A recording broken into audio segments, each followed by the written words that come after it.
বিপদ হয়েছে, আমার পা জড়াই ধরে কানলেন চোখের পানিতে। কি হলো? কিছুই। আপনি মালিকের কাছে কাঁদেন। একটা কথা বলি ভাই, আমার জীবনে এরকম অনেকগুলো ঘটনা আমি দেখেছি, নিজে জেনেছি। আমার এক ভাই, ইসলামিক টিভিতে যখন প্রোগ্রাম করতাম, এক ভাই এসে হাজির, হুজুর বড় বিপদে আছি, ঢাকার বিজয়নগরে বাড়ি, কয়েক কাঠা জমি ছিল, কয়েক কোটি টাকার সম্পত্তি, হাই রাইজ বিল্ডিং করবেন বলে এক ডেভেলপারকে দলিল দিয়েছেন। ডেভেলপার দলিল দিচ্ছে না, টাকাও দিচ্ছে না, এগ্রিমেন্টও করছে না, অর্থাৎ জমিটাই মারিং হওয়ার পথে। অনেকেই বলছে অমুক পীর সাহেব হুজুরের কাছে যাও, তদবির করে দেবে, জেন দিয়ে আদায় করে দেবে। এখন ইসলামী টিভি শোনে, আমরা বলি যে এগুলো জায়েজ না, আসছে ছুটে, হুজুর আমি সেরেকি করতে চাই না, কিন্তু খুব বিপদে আছি হুজুর, সুন্নত তরিকায় কি এর কোনো উদ্ধার আছে?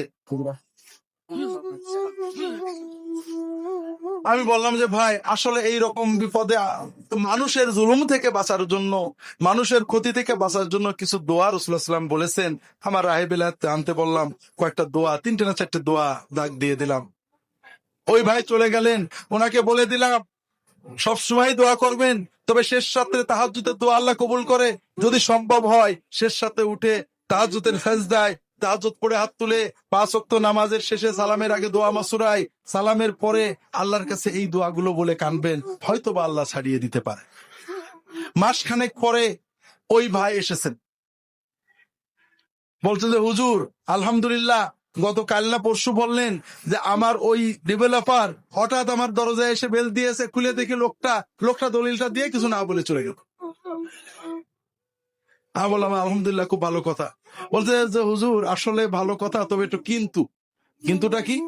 হুজুর এই আমার জমির শোকে এই যে মাসখানেক তাহাজ্জুদ পড়লাম, তাহাজ্জুদে আল্লাহর কাছে কাঁদছিলাম, মনটা খুব ভালো লাগছিল। এখন আমার মনে আছে হুজুর এই দলিলটা যদি এখন না দিয়ে 6 মাস পরে দিত, আমি আরো 6 মাস কাইন্দে কেটে তাহাজ্জুদ পড়তে পারতাম, তাহলে খুব ভালো।